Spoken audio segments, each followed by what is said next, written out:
Okay, so somebody asked me a question about social norms, and it was in the category of getting married and about pressure to get married. A woman, a young woman. There are all kinds of social norms, right?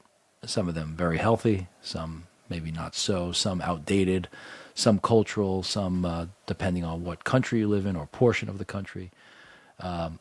So I thought I'd just touch upon this in a general way. Let's look at the specific one of like somebody's becoming a certain age.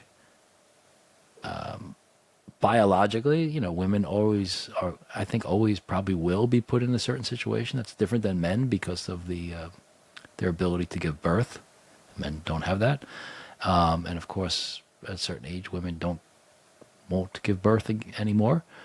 So I think there's always this question of like, when are you going to get married, or if they get married, when are you going to start a family? And I think a lot of times it's really hard on the person that's in that situation. I mean, because maybe they can't find someone. Maybe they haven't found the person they really want to get married to. And how do you handle those questions? I don't know. What I have to do in situations like this, I have to make it personal.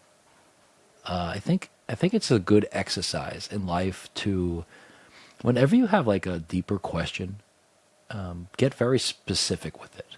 Like racism. Think about racism, and instead of talking about it in a giant way, think about a particular instance or make up one that would be in your life but realistic and see how you'd feel.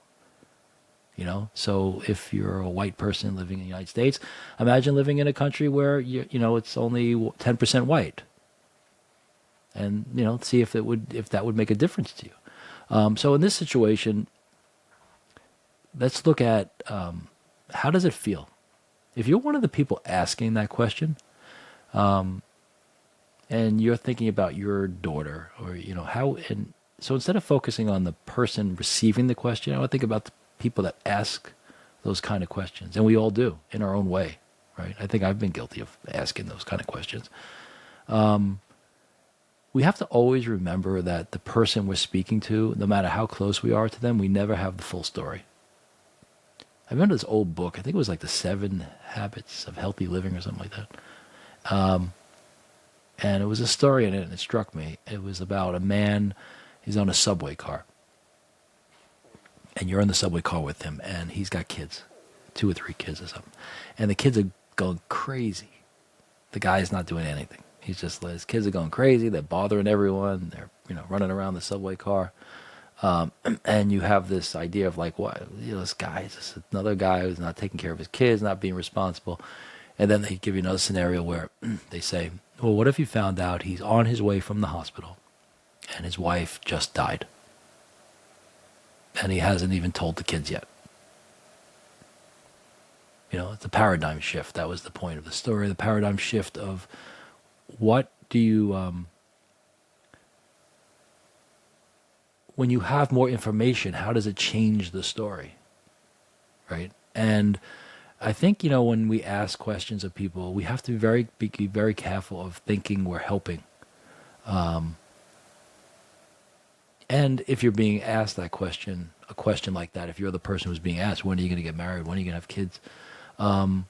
Maybe they've experienced the same traits that they might possibly recognize in somebody who isn't really having a hard time finding someone, but is really actually has some obstacles they're putting up themselves. For example, I think in a traditional society where male dominant society, and as women entered the workforce and take on careers, and which is all awesome. But then you have this overlapping, I think, residue, and I don't think it's a residue that should go away, where there is this kind of relation, where you still have a relationship between men and women.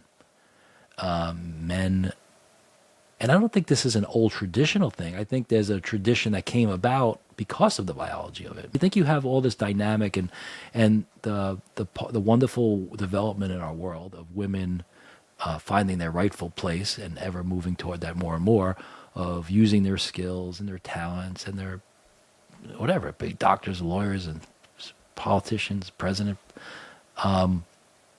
We still have a relationship between men and women in marriage. And we are still physical beings, right?